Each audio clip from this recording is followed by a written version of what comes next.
Sabe quando uma pequena irritação no trânsito parece estragar o dia inteiro?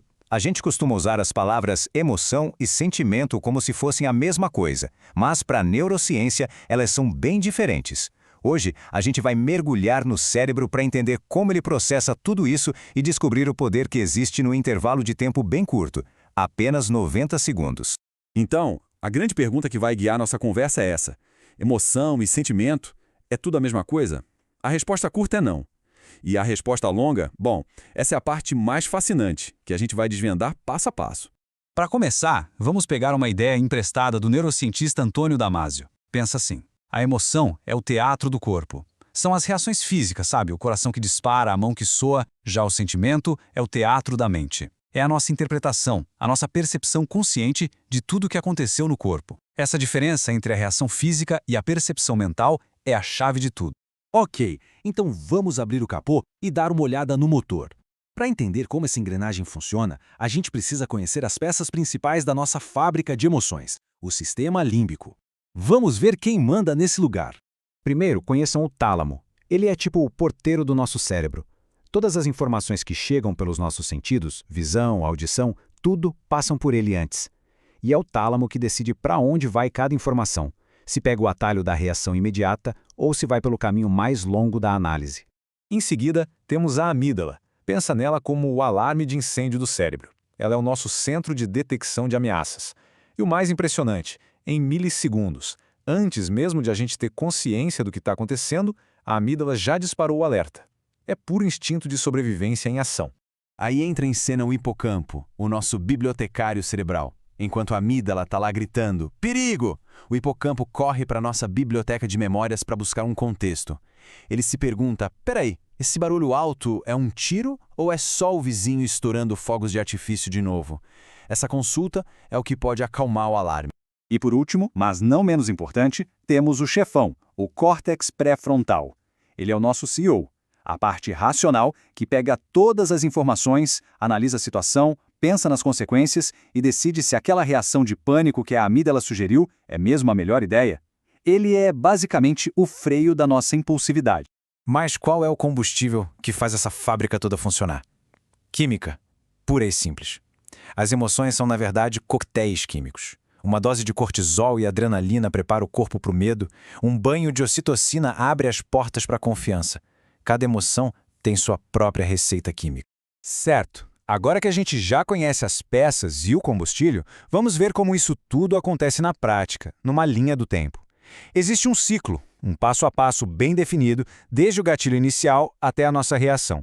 E é bem aqui que a tal regra dos 90 segundos vai fazer todo o sentido. Olha só esse fluxo. Tudo começa com um gatilho, um estímulo externo. Mas o passo crucial, o que muda o jogo, é o número 2, o pensamento, ou seja, a interpretação que a gente dá para aquele gatilho.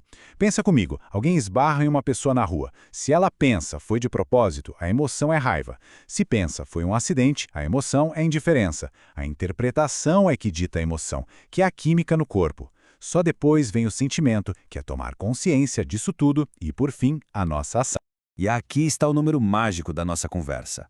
A parte puramente física e química de uma emoção, aquela descarga de adrenalina, aquele frio na barriga, dura no corpo cerca de 90 segundos.